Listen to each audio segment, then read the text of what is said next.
And hello, everyone, and welcome into Insider Gaming Weekly, a video game podcast. It is Thursday, October 9th, 2025. We are one day as we're recording away from losing Tom Henderson for a long time. We're mere hours away from losing him for a long time to the juggernaut that is Battlefield 6. And we'll talk about that momentarily, but... Guys, how are you doing? Tom, AP, Grant's moving. He is not here. He couldn't get himself set up in time at his new home. Bro, I heard the guy busted some monitors, man. Yeah, he broke 3 monitors to replace them. It was the accidentally on purpose type of moving break. Oh, no, so I it was like a oops. Ones. That's what happened. Guaranteed. It's actually pretty smart. Yeah, that's what happened. But how you guys doing today? It's a 3-man group today. Yeah, man, the 3-man crew. We're doing good. At least I'm doing good. Excited that the end of the week is now approaching, and yeah, it's good to be back for another exciting episode of IG Dub. Let's go. Tom, I'm good as well. I've just noticed you're starting to break up a little there, Mike. Don't even. Oh no, no, not again. No.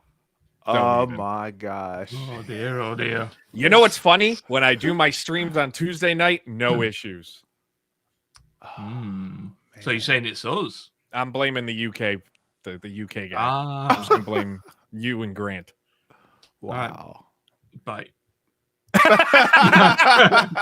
See, at least you said bye. Yeah. But I'm good, man. I'm looking. It's the calm before the storm. Yes, sir. As you say, I will not be here from tomorrow onwards, and I might just be ill next week during the podcast. I don't know. Oh man. Yeah, you'll be here. You'll just be yeah. Yeah. Well, you'll hear like, you know what I mean? Yeah, you'll be getting now instead of saying boom when it's Bellaccio, it'll be boom. Yeah. You'll just hear buildings crumbling in the background. 100%. I've not put my headset on and it's just coming through my speakers. You just hear the battlefield. Yeah, but I'm looking forward. Yeah, I'm excited, man. Like, I mean, sorry for stealing your thunder a bit, but jump into what we've been playing this week. I've played nothing. I'm just mentally preparing myself for the marathon that's going to take place this weekend. The Red Bulls are in the fridge. I'm man, you are ready, Tom. Yeah, I'm ready, man. Man, that's awesome. Takeaways are pre-ordered. He's gonna cat himself. Yeah. the catheter's ordered. Yeah. Kids coming in the room. Dad, let's go somewhere. No. I've actually given like the missus and a son a budget for the weekend to just leave. Go. Be gone. I said you will not see me. You might hear me actually because I'll be shouting, but you will not see me for the next good couple of days at least. Hear a lot of obscenities, I'm sure, right? Oh yeah, definitely. Amazing. Oh, I love it. I won't be playing it at all this weekend. No, I leave for Jacksonville Saturday morning. I'm in Jacksonville Saturday, Sunday, and come home Monday night. Yeah, nice. Taking a flight down to Florida to go see Jaguars Seahawks. I was gonna say you heading down to Duval. Ball. Nice. Yeah. Plus, I got NASCAR 25 coming in. That'll be my next up on the playlist. Yeah. But I've been playing a lot of Absalom. That was the game I'd been talking about. Wasn't able to really talk about. Review went live on Insider Gaming today. Since we moved to a scoring review system, it's my first 5 out of 5 game. Wow. And video game. I did give Console Wars a 5 out of 5. But that's just because card games are different. That game I can play for hours. Absalom is now up there with it. It's a game where the best thing I could put it is that you need to play it. That was the best thing. Like, I am a beat 'em up fan. Like, that's my favorite, one of my favorite genres of games. You put it with a roguelite element and I'm in heaven. Like, art style, beautiful, everything about it was just absolute perfection to where I couldn't put it down enough to want to write the review. And then when I wrote the review, I was about 1,600 words. I cut it down to about 800 because I realized the other half of that review was nothing but spoilers about moments I loved. I'm like, I don't like doing that. I hate spoiling games and story and things like that in reviews. Yeah. I cut it all out, and maybe one day I'll publish the rest of it. But I can't stop playing. It plays perfect on the handhelds. It plays perfect on computer. And we're going to be giving away a copy during this show. Ooh, Give me a copy to give away to listeners during the show, a copy of the game for Steam. And in maybe like 10 minutes or so, I'll tell people how they can enter to win it. And it's worth it. AP, what are you playing? If you say college football and nothing fun. How is it not fun? Come on. I'm actually just first of all, it's called football, and we know that it isn't football. Hey, you start the game by kicking a football. Yeah, exactly. You kick it to start, so there we go. That's how it starts. Yep. And we know America first. Yeah, I guess. We'll revisit this conversation next week when I've got backup. Oh yeah. You're outnumbered this week, that's for sure. Oh man, it's just like the calm before the storm whenever it comes to Battlefield. So yeah, I have been playing, mostly college football once again this week, and just going through the season here. I got smoked, I got smacked around a little bit whenever I played Clemson, but the following week I played Miami, and I actually smacked them around, which absolutely shocked me. I don't know what it is about the Clemson Tigers that every time I play them, it is just an absolute challenge. I can never beat them. I always have trouble with them. That I either get smoked or I get real close. I feel like there's some kind of AI switch in the game, because here's the thing. I was within 3 points, and they get the ball back. I kick it back to them. On their next play from scrimmage, Mike, they went deep for a touchdown. Like literally on the very next play. And then I didn't score any more points after that. I'm like, dude, is this fixed? What the hell's going on here? It was ridiculous. Like, I'm coming back, and then all of a sudden, like, done. Completely shut down. So I don't know. It's not like I was doing anything different. There's no way they adjusted that quickly. Maybe they did. I don't know. But anyways. Question on college football, because you make it out like these matches are really long. Are they really long? Like, because you're just mentioning one match there, right? Like, how does it work? Yeah. It's not as far as like the amount of time it takes to play a game. Not really. I'd probably say so. I think we have our set. It depends on what settings. You have it set. Yeah. So for us, I think we have it set on like it's either 10 or 12-minute quarters, but then we also have like the accelerated clock turned on.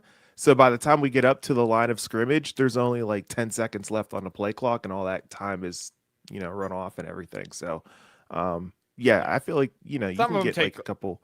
Yeah, like I've played games where 15-minute quarters, and I don't have the accelerated clock. I hate it because I do so much when I play. That game will take an hour and 20 minutes. Oh, wow. That's deep. That's deep. That's almost like a full game almost. It's like at least half a game anyway, like a real life game. Yep. Wow. That's awesome. Nice. Takes forever. It's like a terrible Tarkov run. You don't know why you keep coming back to it. Grant's not here to get on you with that one. No, I'm gonna have fun today. I'm gonna have fun.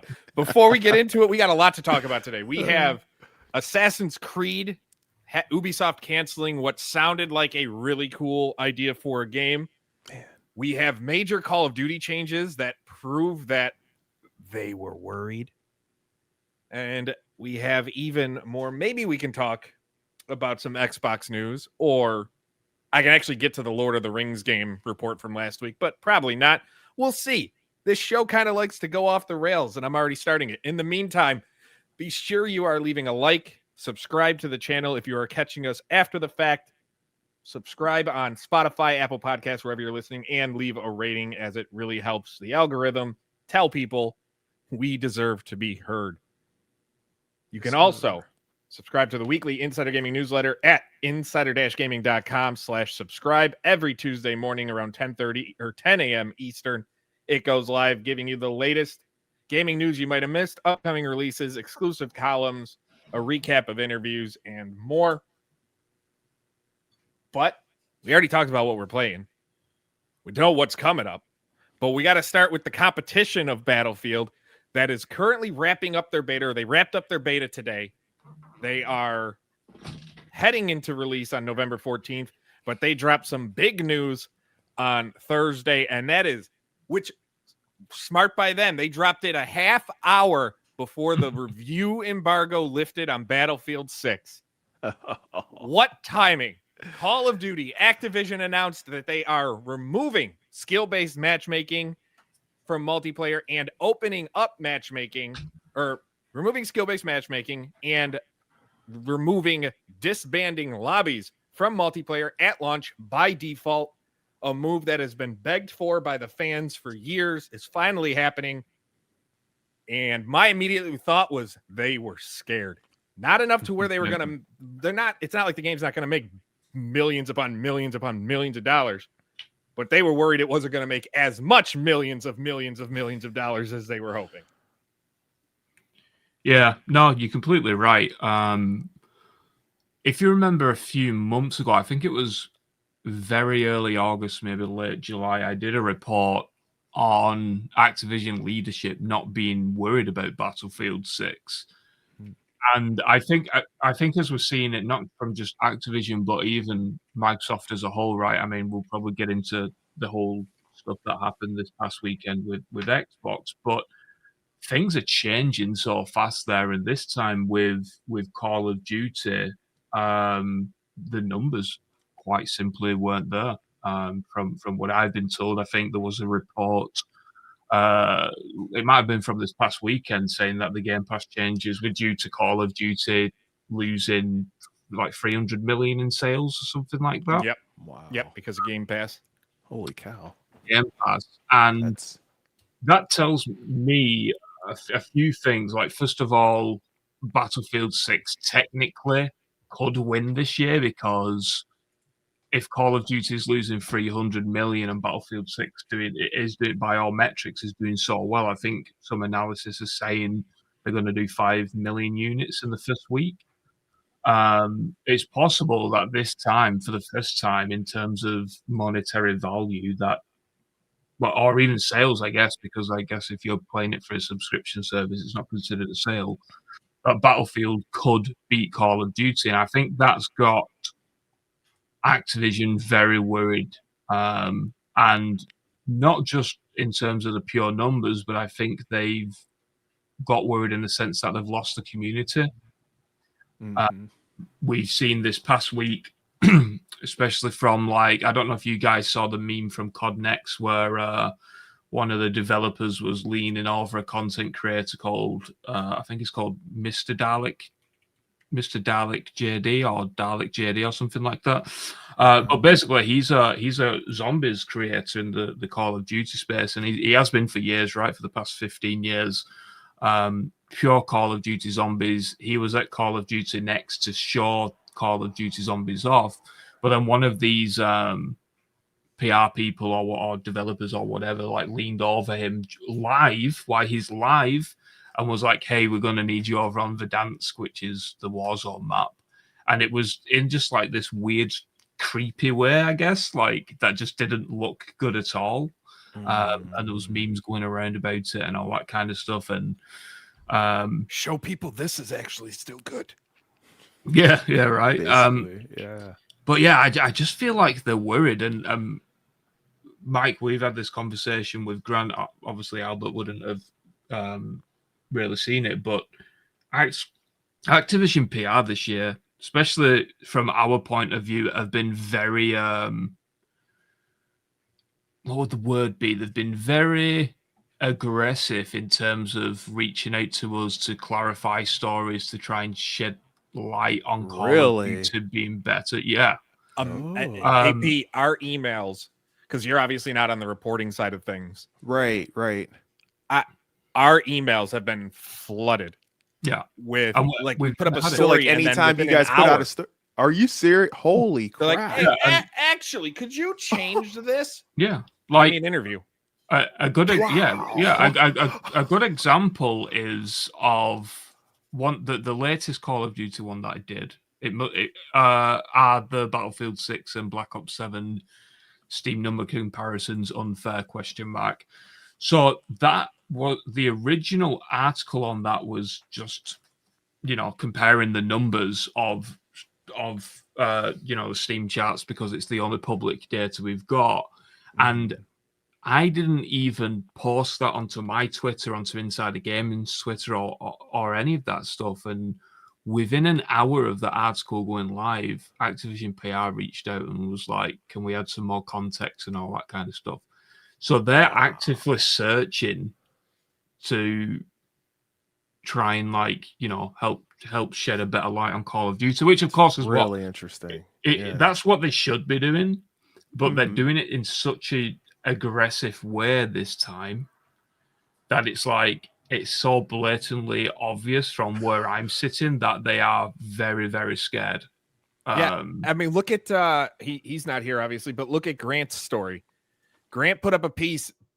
Black Ops 7 beta debuts to woeful numbers on 2 major platforms. And they immediately contacted him to say, well, it's just Twitch and Steam. And Grant's basically like, that's what I said. And they were like, consoles are doing great. I'm not talking about consoles. The headline is literally 2 platforms. I specifically say, did you read the story? 2 platforms. Gosh. Yeah, it's unbelievably bizarre, but kind of understandable because you do see it from the point of view that yes, they are worried about the comparisons between both games and the sales and all that kind of stuff, but it is kind of I would argue that it's kind of blurring this line between journalism and PR, right? Like they've got to do one thing, but let's be absolutely clear, we're not friends with you. Like, do you know what I mean? Like, we're not friends. We're not going out there to paint your game in a good or a bad light. We're reporting, just like with the example that Mike said about Grant's article about specifically saying that on these platforms it's X, Y, and Z. That's the news. Like, that is what we've reported on. You can't just overstep your not gonna fabricate stuff. You can't just overstep your boundaries and try and paint your game in a better light, which from I do understand, but at the same time it's just blurring this line. And I think to be honest, we're fortunate in the fact that we are let's say a little unorthodox in the industry. We've not done things traditionally. We've definitely pissed off a lot of people with leaks and been blacklisted and all that kind of stuff. And I can only imagine what the, quote, air quotes, what the good guys in the industry, like what emails they're receiving off PR. I was going to ask you, Tom, if you've heard any other publications that have had run into this as well. Admittedly, I haven't asked too many. Because I don't want to, it's something and nothing at the same time, right? Like it's just entirely bizarre. But I think it just proves and shows that Activision are very, very worried. Phil McCook, our great friend. Access journalism isn't journalism, it's marketing. Exactly. I've been on that front. I've been in this industry for nearly 16 years. Actually, September was my 16th anniversary in this industry. And I still find it hard how some can't understand that. Yes, we work with you. Yes, we might like what you're doing. We might like the game you're providing. Thank you for the access, but we're not an extension of your PR. We're not for me, I'm not going to tell you what you want me to tell people. I'm going to tell if I think something's shady, I'm going to call out and say something shady. You can come 100%. And try and give me context. For example, Discord, they had that third-party hack that left a lot of data. Their Discord claims it's just 70,000 potential accounts that had their government IDs, taken by this group, whereas the group taking responsibility says it's over 2.5 million photos they have. Discord is saying, no, it's not that. Fine. They're giving their statement, but in Discord's public policy, they state they don't hold on. They don't keep these images. They delete them after verification. So if only 70,000, why were there still 70,000 of these images kept?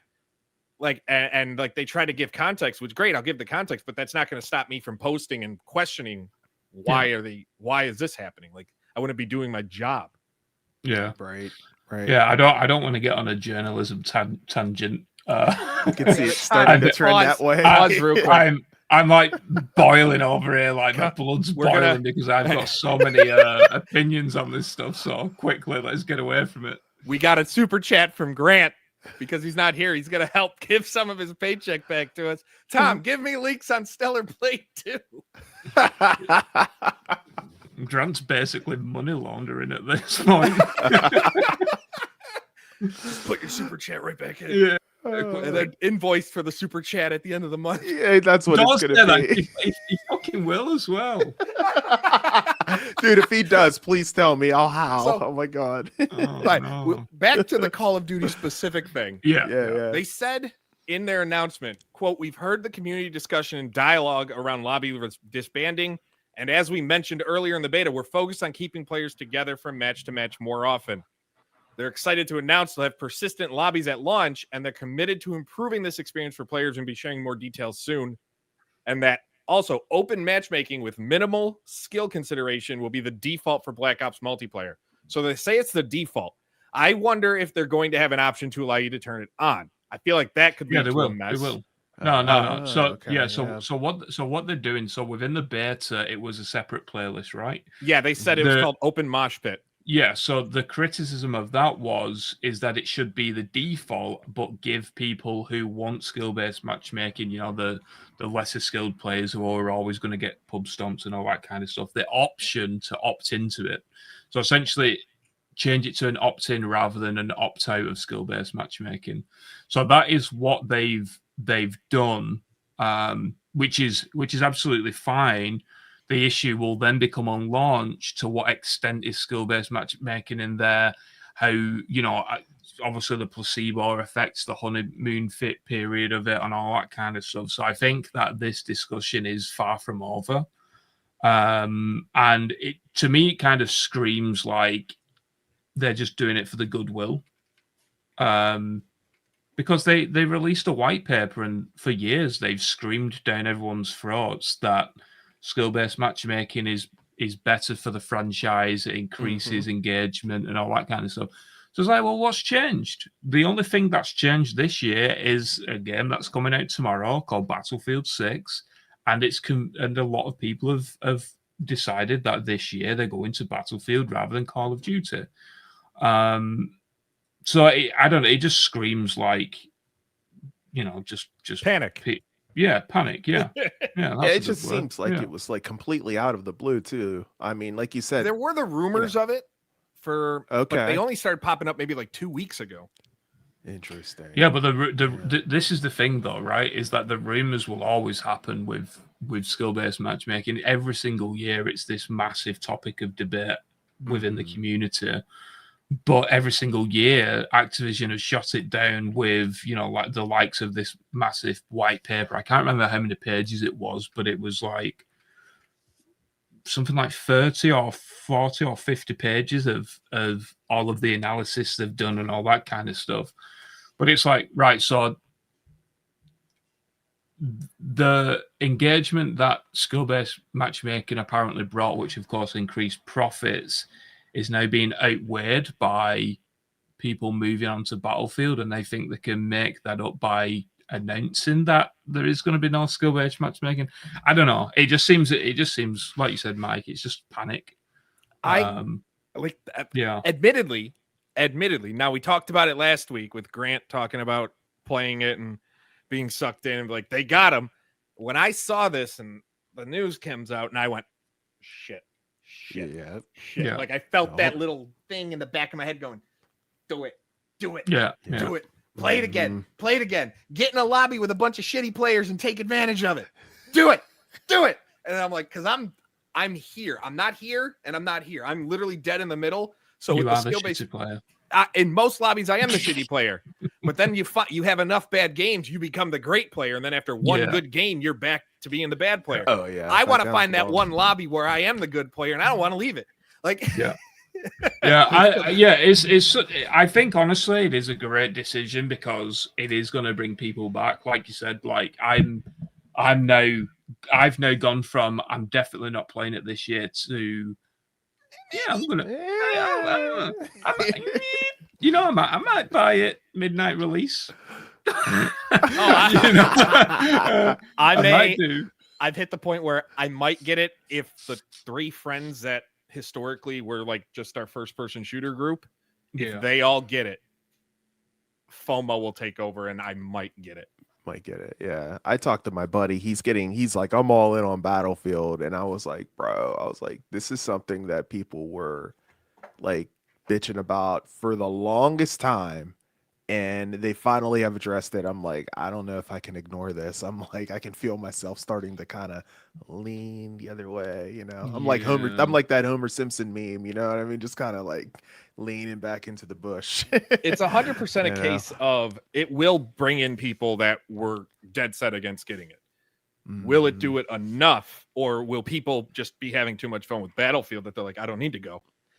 It's interesting, like, because even behind the scenes, like I can't dive too much into it, but the behind the scenes strategies, you know, marketing, PR, contracts, all of this stuff between both Battlefield and Activision, Battlefield and Call of Duty, has been really interesting this year because there is such a tug of war to try and get the players. I think what's going to happen is that it is going to bring people in, but I think this is going to be a slow burner for them. I think a lot of people are going to just wait because I think they've ultimately lost the trust of the community. And, like you said, Mike, with your friends, I did exactly the same, and we still have the group chat from 7 or 8 years ago, and we used to all play it, and then we all moved on to like Apex Legends, and then that got ruined by skill-based matchmaking and all that. And I would just ask, like, are we getting it? The answer was, I'm waiting, because I think that is going to be the ultimate test. Is first of all, we've also got to bear in mind as well that the Battle Royale for Battlefield 6 is rumored to be October 28th. Yep. So that also throws another spanner in the works, right? Oh yeah, it does. Yeah. But I don't know, man. Like, I feel like people are either going to play it and drop it really quick, or people are because the type, from those who left 6 or 7 years ago when very heavy skill-based matchmaking was introduced. Call of Duty is a different game now.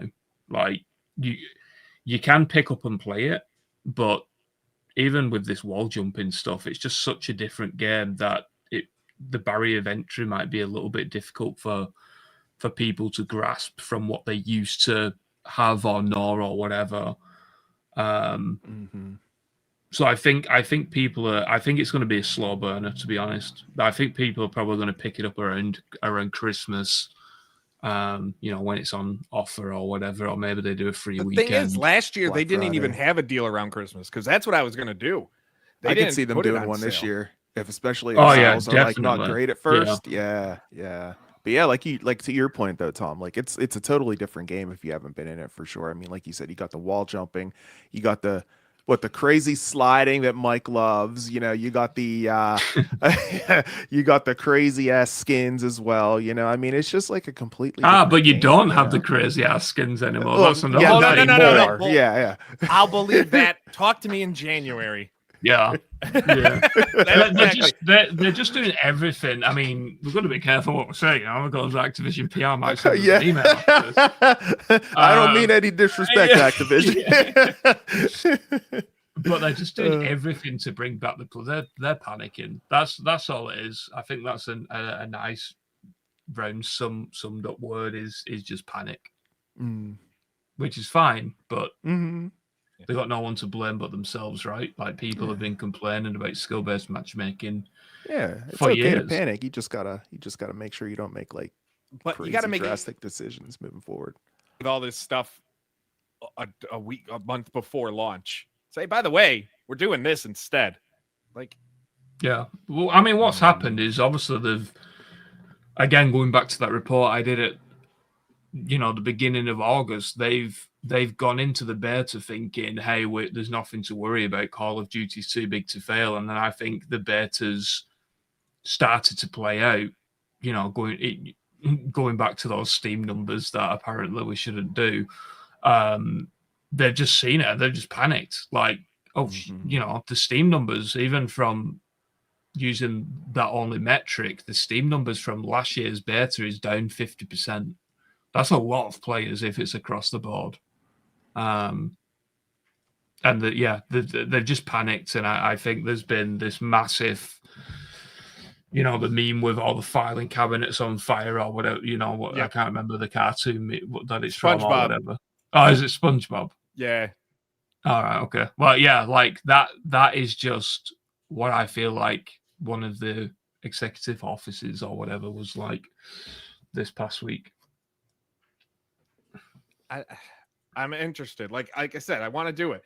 Like, but at the same time, like I can't sit here and go, I'm buying this game until I need to see it. And that's the thing. I need to see what people say about it. I want to, admittedly, I read other, like there are competitors, but I read their reviews because I like to see what other people in our field think of the game. Speaking of reviews, one thing as an aside, I don't like to see the Battlefield embargo lifted today, and you see fully scored reviews of a full game. That's ridiculous. Before talking about that, before every game that needs multiplayer component to fully score, and you put out a fully scored review before the general population has server X or has the game, so you don't know how the servers are going to perform. That's a major aspect. And then you see these fully scored reviews, and I'm like, that's why I like what the folks at Xbox Era do. They just put up their campaign review. That's how it should be. You could easily review the campaign, which a lot of people say is mid, which we kind of expected.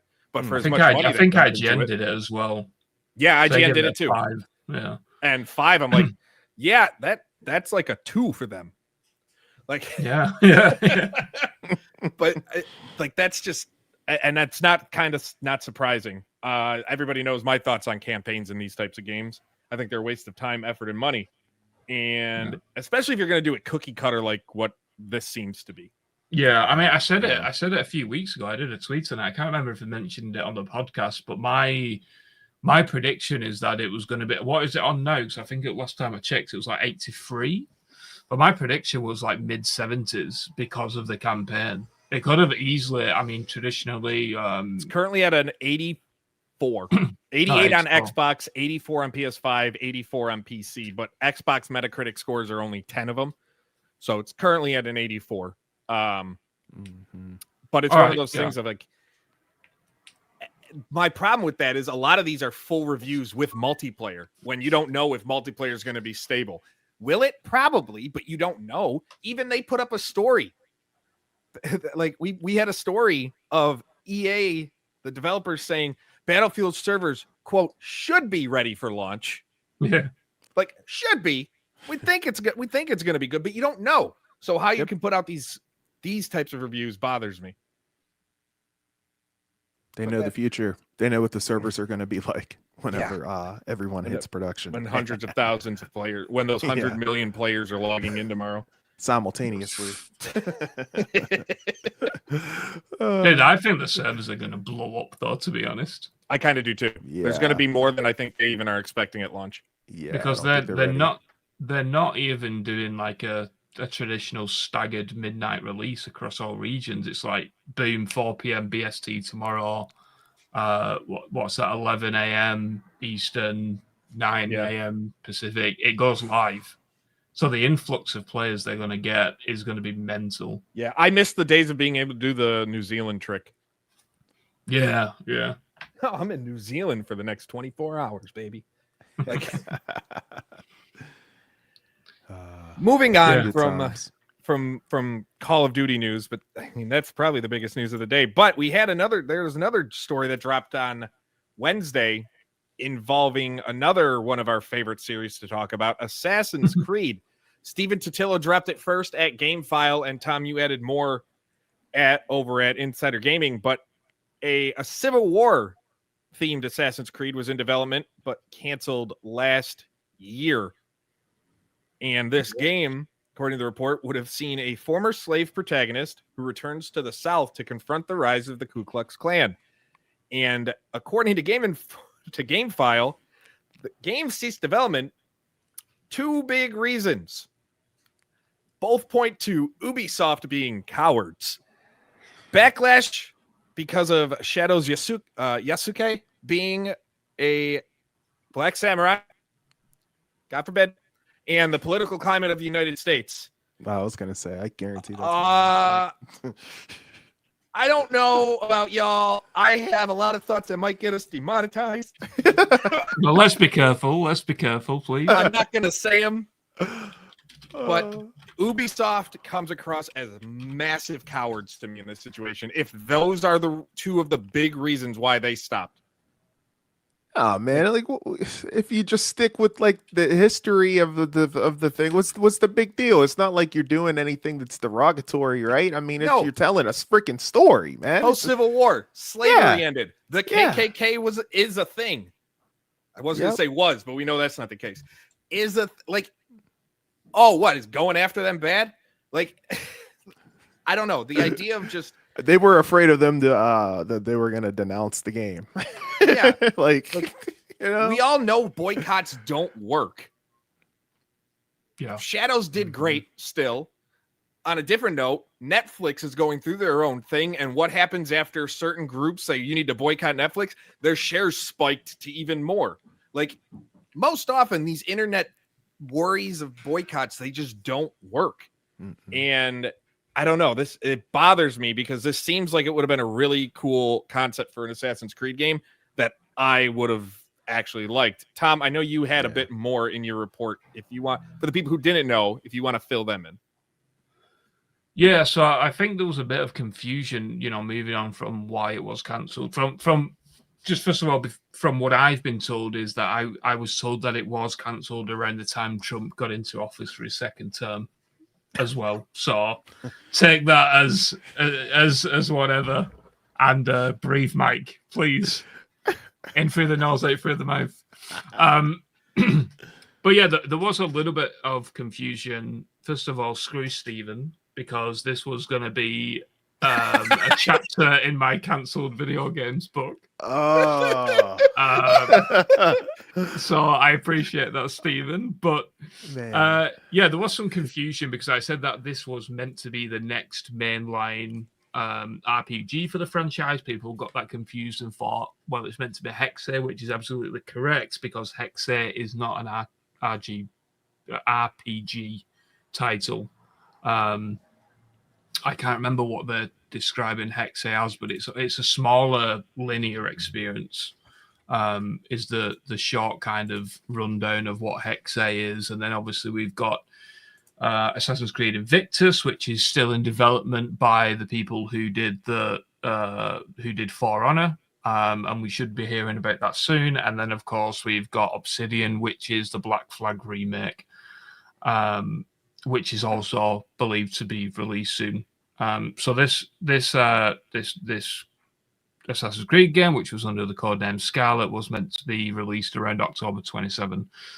Then, of course, it got cancelled, and Assassin's Creed Shadows and that delays kind of messed everything up quite a lot, to be honest. Not just with Assassin's Creed, but with all of Ubisoft's other properties, Splinter Cell, Far Cry, all that kind of stuff. So, yeah, I don't know, man. Like, I think it would have been a good Assassin's Creed title as well. I think I don't know if it's interesting or bizarre that they've decided to cancel it based on, the theory that people would have boycotted it and all that kind of stuff. And depending on the extensiveness of how true that is, like, in terms of, like, did they do it for this reason or that reason? If that's true, then I think that's actually quite a dangerous thing for gaming. 100%. And the thing is, the idea of the boycott is kind of like, they get over that. I truly believe the sentiment of they didn't want to deal with the U.S. administration. Yeah. Because not to get that side of things, but we've already see that happening of them just like bowing because they just don't want to deal with the headache that is Covfefe man. I thought you were going to be more civil and say the United States political system, but no, I'm being civil. I'm being civil. One stop at my Twitter page knows how uncivil I can be, and that's still me being civil. Like, yeah, I just, man, it would have been so good.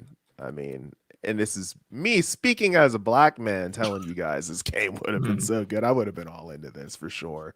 That would have been really cool. Yeah. Man, that's too bad. I'm a case, and I've said it before, like Assassin's Creed series, the last one I enjoyed was Assassin's Creed 2. Assassin's Creed 3 was the last one I played, and then the ending and the last like 20% of that game turned me off from that series so much I haven't touched a game in that franchise since.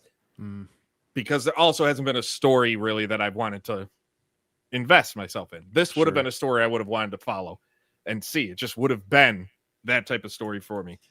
But it's so I'll go back. Maybe I'll play Assassin's Creed 2 again and be happy of what 2007 or 2009 brought us. And be like, remember when companies just made good games? And that's all it was about, was making good games, because I don't. And didn't worry about the political atmosphere. Yeah. No, they just put out good games. I mean, it's fun. I don't want to go. I'm gonna stop myself. We're gonna move on to something. We're gonna move on to something. People are saying toxic. I need to play Black Flag all the way through. Maybe I'll play the remake when that comes out. I'll finally play Black Flag. But I never had an interest. I've been playing their great quadruple A game of Skull and Bones. I've never touched it. Never mind. I can't even lie. I never touched Skull and Bones. Somehow they're still supporting it. I'm impressed. But now's the time. I want to switch gears real quick to the giveaway. We are giving away a copy of Absalom on Steam. If you are watching, whether you're on Twitter or you're on YouTube, very easy to enter.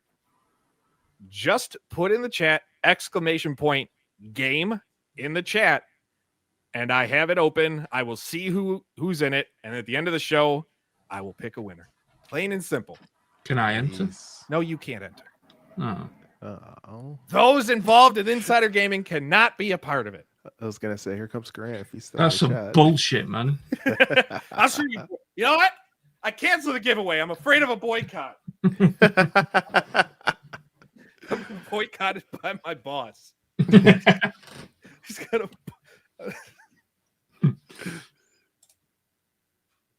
Nice. Look at all them coming through. Where's Grant to reel me in? I feel like him. He sets me off in a different way, where then I can just go back on a different tangent. But while waiting for that, again, at the end of the show, I will pick the winner for the copy of the game. Xbox had an interesting weekend. We had talked about their Game Pass price last week and that hike. But then over the weekend, rumors surfaced that Xbox had to put out a statement over the weekend to parties that, no, we're not giving up on hardware. We're not doing it. We're here. It's staying. We're investing. But other reports that stood out with this were that the claims that they were going to have another massive round of layoffs in early 2026. And in all the statements they sent to all the outlets they responded to, including us, they just sent the same, blanket statement to everybody. They refused to acknowledge that claim, which has me thinking, yeah, it's happening. And with all the negative stigma around Xbox right now as a company, how much do you think the world or things are on fire there if they go forward with this type of layoff? Because that's the only thing that keeps sticking in my mind. The hardware stuff, they have that deal with AMD. I'm not concerned about no hardware coming for next gen. Will this be the last gen? Maybe. I also think we're at a point where we're getting close to seeing them just release a box like this.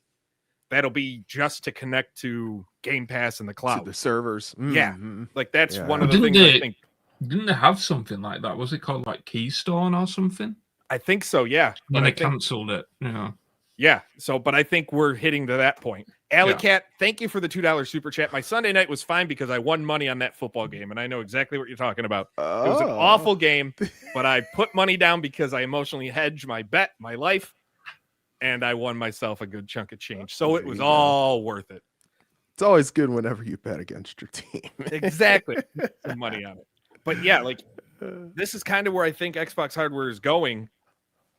But I'm more concerned about the potential what's going to happen with the layoffs and that rumor, because they continuously, I've emailed them, the same rep who's gotten back to me with mostly everything else I've asked about 3 different times about the layoff claims, and I'm being ignored every single time, which has me going, they're not going to talk about this because they know no matter what they say, it's going to be bad, because they can come out and deny it, but when the layoff happens, it looks, well, you lied. Or they come out and say, we're always reevaluating the future of our company.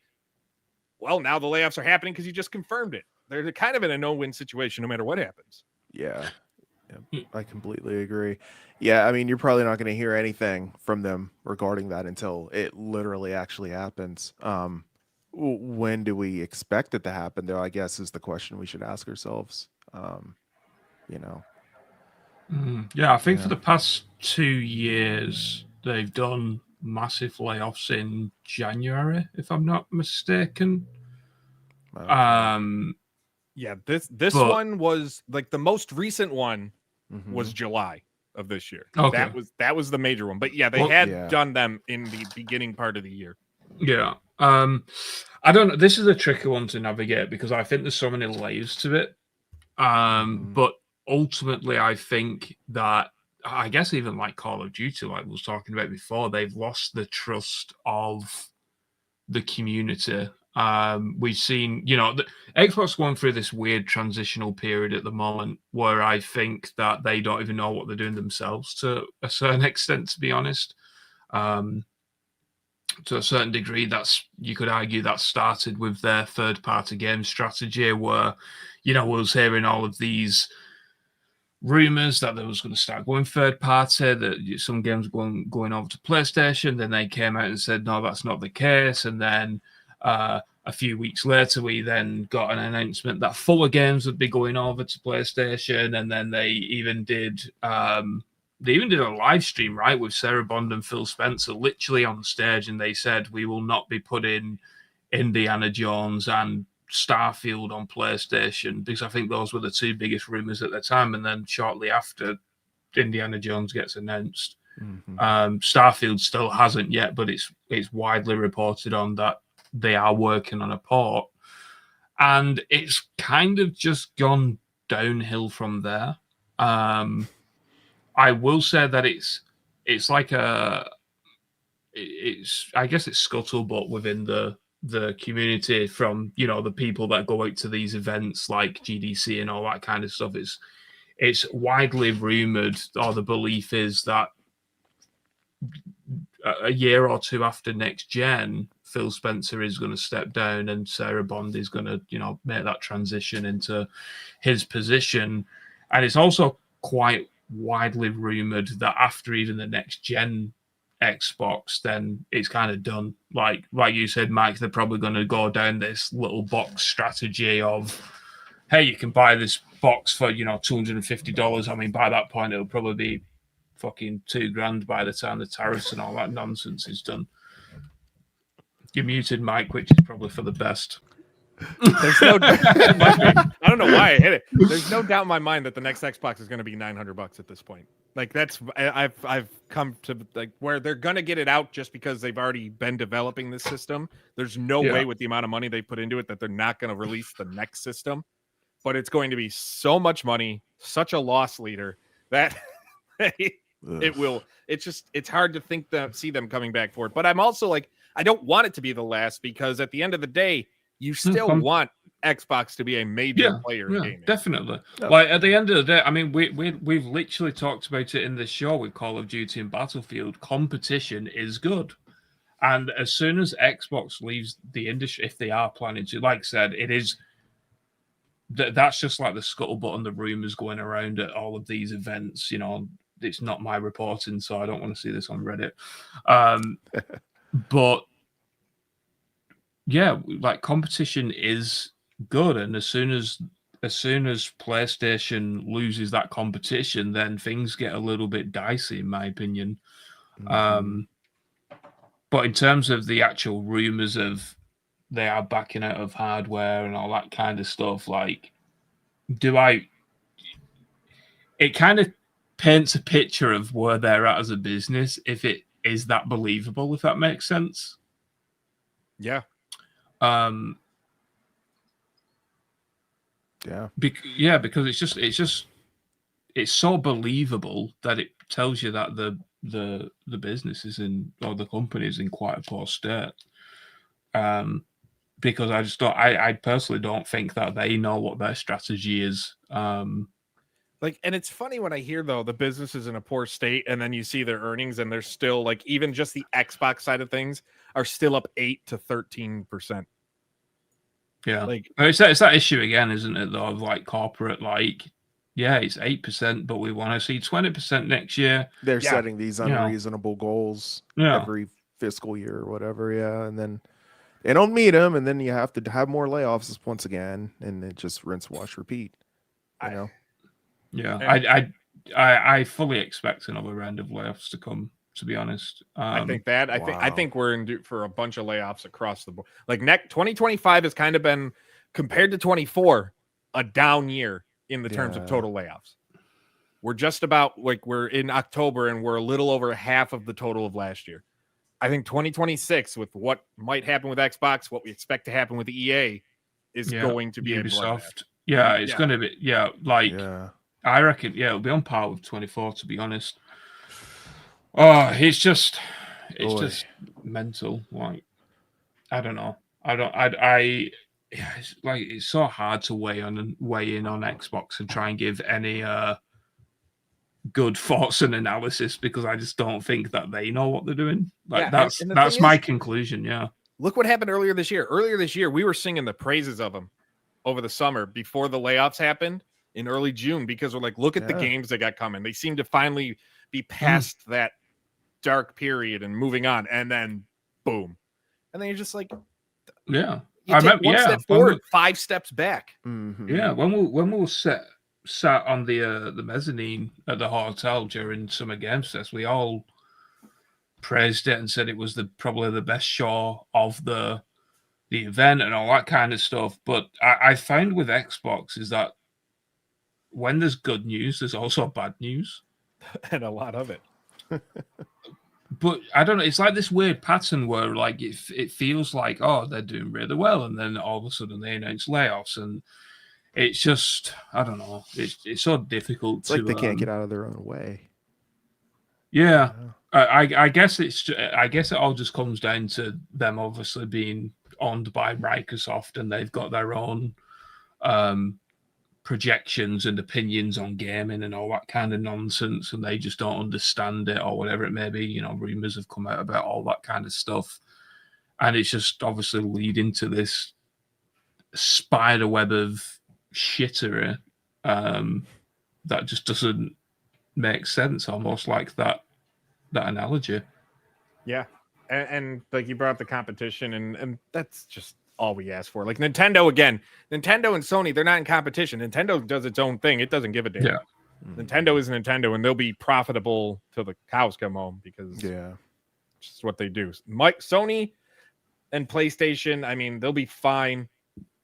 They already have a stranglehold in the market, but without that, even no matter whether they admit it or not, there's always that concern when you have that competition that if we make one big screw up, they can catch right back up to us, and that you still have them looking over your ear. I just didn't know, like, we're about to celebrate the 25th anniversary of the original Xbox next year. I don't want them to become the next Sega, where they bow completely out of hardware and focus on games. And Grand Sega's done well since doing it, but to say I don't go every day thinking about what if and what could have been after the Dreamcast. Dude. Oh, I know. This is another thing as well, though. The other thing is like, they've completely screwed themselves over with this third-party strategy, in my opinion, simply because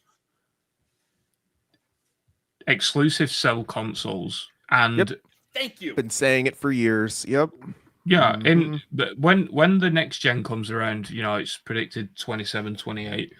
When that comes around, and the PlayStation 6 and the Xbox X Series Y, Series X is announced, that's part of the problem right there. Literally, exactly. literally. The naming conventions suck. people are just going to look at it and be like, well, I can just buy the PlayStation 6, get all of the games that you're putting on the Xbox, plus all of the exclusives coming to PlayStation. So why would I buy an Xbox? I know people are going to come out there and say, oh, but maybe the next gen Xbox is the biggest and baddest and most powerful on the planet. They say that every single time one comes out. Let's just be honest with consoles. They are identical for the most part. Like the 5 to 10 FPS difference between both consoles means fuck all to so many people. Yeah. Little Timmy does not care that his DLSS or whatever isn't running at the optimum pixels and the do you know what I mean? Like, they can't see that shit anyway. Yeah, the shadows are 10% darker on the Xbox. It's like nobody cares. It's the games that are selling it, and now obviously with the Game Pass price hikes and all that kind of stuff. I know they clarified earlier this week that if you already have the subscription to some countries, then it doesn't actually go up. Yeah, but that's for now. Well, yeah, that's fine. But at the same time, that's not helping get other people through the door. Mm-hmm. You know what I mean? Like nobody is signing up $30 a month for Game Pass. I know. Like, I get the argument against exclusives where people are like, we just want them to play the games. Yes, but I also like. Grant is usually big business, but in my mind, I have harped on that since the Xbox One, PS4 days. Exclusives need to be a thing because you had them obviously heavily in the 360 PS3 era, but that's when you start to see the shift. And for me with Xbox, it's like most of the games, if not all, if it's coming out on Xbox, it's coming out on PC. I'll just play it on my PC. There are still plenty of games coming out on PlayStation that I can only play on PlayStation, which is why I have a PS5. And that's perfectly fine with me. Make me want to buy your hardware. Exclusives sell, and everything's cyclical. And I think it will eventually get to a case where you start seeing exclusives again, just not for a little while. It's kind of like back when everybody for the longest time, cell phones were big. And then in the late 2000s, early 2010s, everybody wanted the smallest phone you could fit in a pocket. Yeah. Now we're back to then it started to get back to the point where everybody wanted big screens so they can watch their stuff. Everything just cycles. So to me, it's only a matter of time before that happens again. When? I don't know. Will it be 2 years from now, 5 years from now, 10 years from now? Who knows? But it's only like companies will realize exclusives matter. Because to be fair, would Nintendo do as well as it did if they were third-party games? Well, yeah, that's exactly why Nintendo is as successful as it is, because you can only buy their games on their platform, and they're never going to change that. Yep. So I don't know. I'm trying to think of a scenario where Xbox's current strategy makes sense, and I just can't think of one like that. So I was even thinking, well, what if the next gen console is digital only, for example? So you have to basically, either buy them on the digital store or via Game Pass. Then maybe it makes sense to do Game Pass. But with, our own report stating that the PlayStation 6 is going to have a detachable disc drive, then they're kind of behind as well on that front, if that makes sense. Where if they do go down that route, then they're just going to be dragged through the mud for not having a disc drive. Which that one, I mean, at this point, discs are going to become physical games are coming like what vinyl was 20 years ago and very niche. But then it comes, like you said, it's a cycle and it comes back in. My favorite part is that these digital games are getting are larger in size, but the hard drive space is staying the same. Yeah, it's not. It's mental. Or even in PlayStation's case, it's even getting less. Like I know the latest. The price is staying the same. Yeah, $825 from a terabyte. Yeah, but I don't know. Like I think physical still has quite a strong place. I know, like Ghost of Yorte PS5 sales or predictions came out today, and it was something like 2 million units was sold at retail. you'll have to correct me on that. Oh no, yeah, 2 million units in retailers, but 77% were digital. Yeah, like so that's still like Still 400,000. substantial. yeah. So it's no. How it worked? 1.6 million sold copies sold through, and then 2 million sold in retail. So 3.6 million. All right, so like what? 40? Oh no. Oh, you're right. Hold on. Man, the way he worded it, 1.6 million sold to consumers, 2 million including retailers. So yeah. Oh, so yeah, like 400 more thousand was sold to retailers and haven't sold to customers yet. Yeah. But 77% were digital, which leaves 23% as physical, which is what, 440,000, somewhere around there. Like it's still quite a big chunk. And lately I have started gone to digital just because of ease. But in the sense of a lot of people who like to play a lot of games, I would argue to those people, especially like, those who are bigging up Game Pass, like, oh, I can get all this value for $30 a month now, without Call of Duty, by the way. But wouldn't it just make sense if those games are physical to buy it, play it, and then just sell it at a $10 loss? Do you know what I mean? Like, Yeah. Because if you're playing that many games to justify that $30 a month price point, then you're probably playing to. You have no life. Yeah. Well, yeah. That's what makes me think. It's like, how do you have the time to play that many games to There's justify also the $30 price? Yeah, right. I know, and I know. Like Toxic asked, any idea how long GameStop is going to keep $20 Game Pass Ultimates? I don't know how long they can keep it up. They're going to keep it up maybe until Microsoft comes and says, no, you need to start doing this or we're going to charge you. Yep. Well, they probably will, right? Interested. Like, unless they're taking a $10 loss. I thought it was just a case where they already had the that's kind of where the orders. Yeah, the orders of the $20. So as soon as they run out, then they'll up it, unless they do want to take that $10 financial loss, which is I think they call it bad business. So I don't think they'll do that.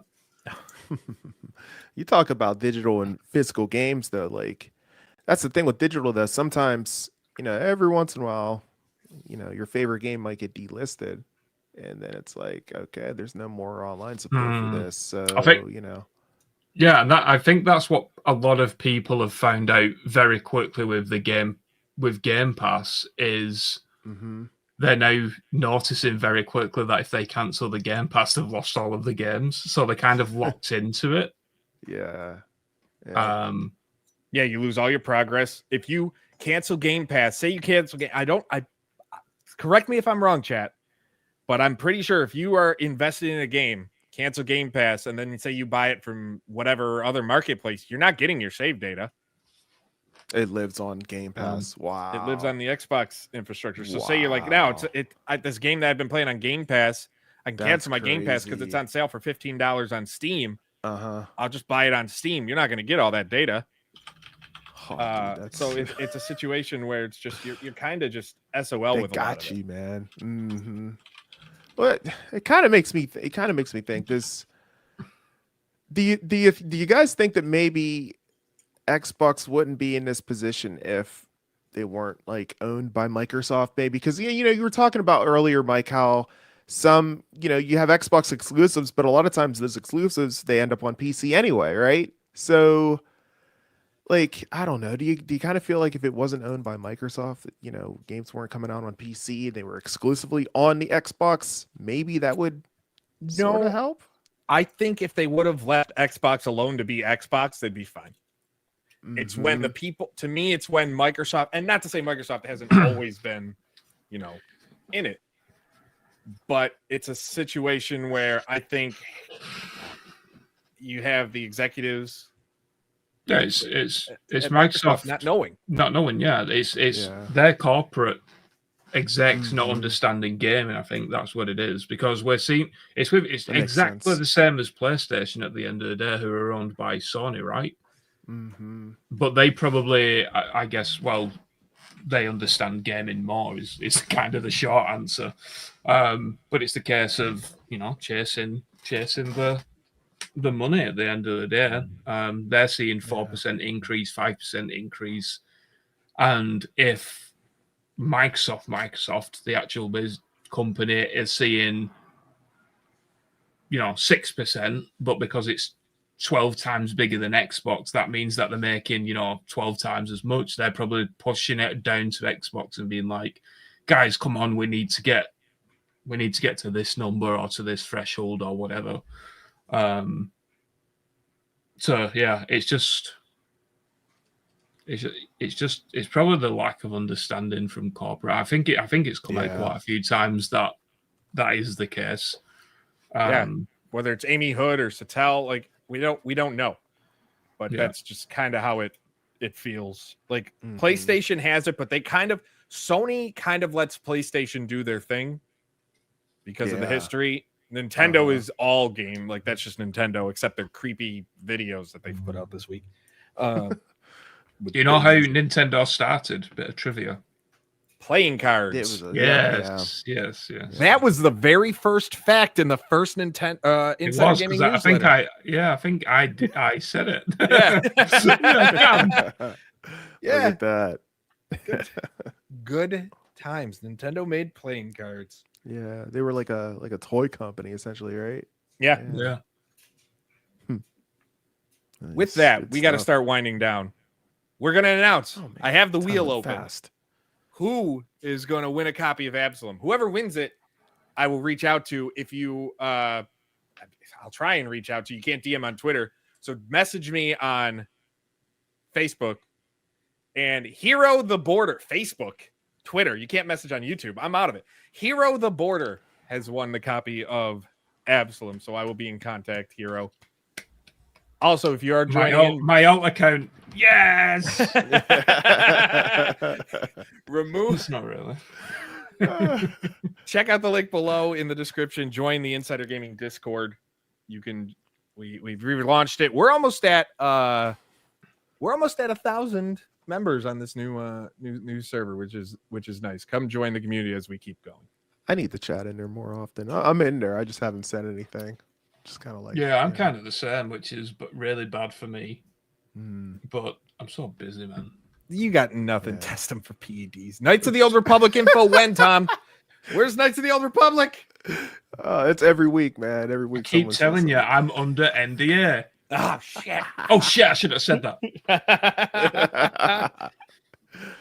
But with that reminder, please leave a like, subscribe to the channel, share the show after we go off the air. It helps us a lot. Check out all the latest stories at insider-gaming.com. You can find me at Mike Straw Media. You can find AP at the Weekly Wrap Up. You can find Tom. Look for the red snowmobile. When it's gone, that means he's run out of gas. Get us to 100,000 subscribers on YouTube. We're only at like 7,200, but you get us to 100,000, we might show you Tom's face on camera. I know that's what everybody seems to want, but I'm pretty sure, by the way, you could just go to my YouTube channel and see there will be a webcam video somewhere, but no one wants to do that. Hero, it doesn't matter. You can message me on Twitter or Discord. Do it Twitter, just because Mike Straw Media, I have it on my phone and it'll be easier to access and I can get it to you there. But AP, it's just the three of us, but you're here, so I don't have to do it. You stole my job once. Take it away. You didn't freeze up this week, so I didn't have to hold it all down whenever at the very end there. Good stuff, guys. I appreciate everyone tuning in. I hope everyone had a great week. Hope you all enjoyed this show. Smash the like button on the way out. For Mike and Tom and Grant, who's getting a new monitor, I am your host with the most A to the P, Albert Perkins, and we will see you on the inside.